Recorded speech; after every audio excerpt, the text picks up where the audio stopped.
Greetings, Earthlings. I'm Alan Boyle, Aerospace and Science Editor with GeekWire, and today we're talking with Lieutenant Ryan Chamberlain, one of the pilots for the Blue Angels, about what it takes to fly one of these monsters.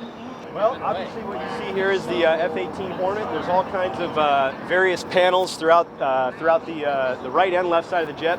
One of the unique things about the Blue Angel jets is they have no weapon stations on them. So you see the missile rails.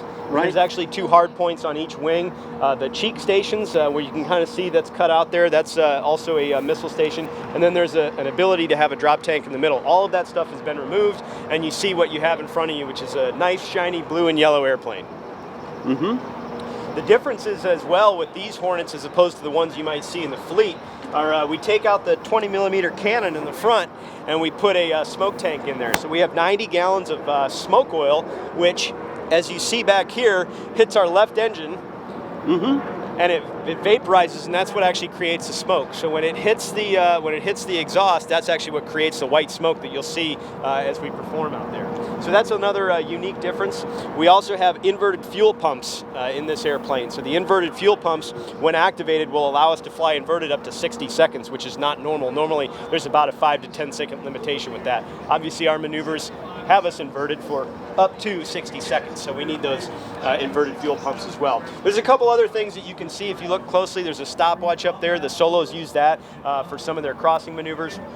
And then just a couple other things that make this jet unique. But for the most part, it's exactly what you would see in any gray F-18. There's just a couple different modifications, and then some nice shiny blue and yellow paint.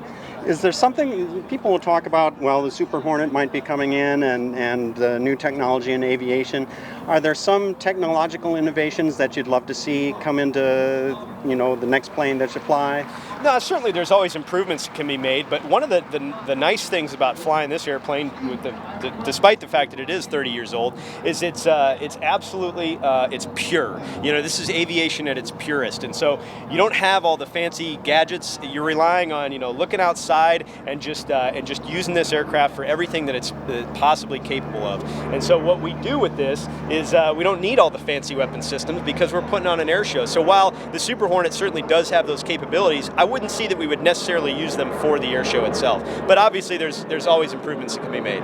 There's going to be a time when you're no longer with the Blue Angels, and what are you going to miss most about that? What do you love about this job that you're going to miss when you go back to being a regular pilot? Certainly, and what I'll miss the most is the ability to tell the story of the Navy and Marine Corps, and that's obviously something that's not normal for folks. It's not normal for us to come and be showmen like the Blue Angels are, but we get to do this. We get to put on a suit that has 70 years of history behind it, and then we get to travel around the country and share what it's like to serve off of aircraft carriers and serve with the best men and women this country has to offer. So the fact that we get to share our story about not just my service, but the service members, the service of all the service members around the world is what's truly unique, and I will probably miss that the most. Well, I got to say you're a great example of our servicemen and women, so thank you so much. Much appreciated.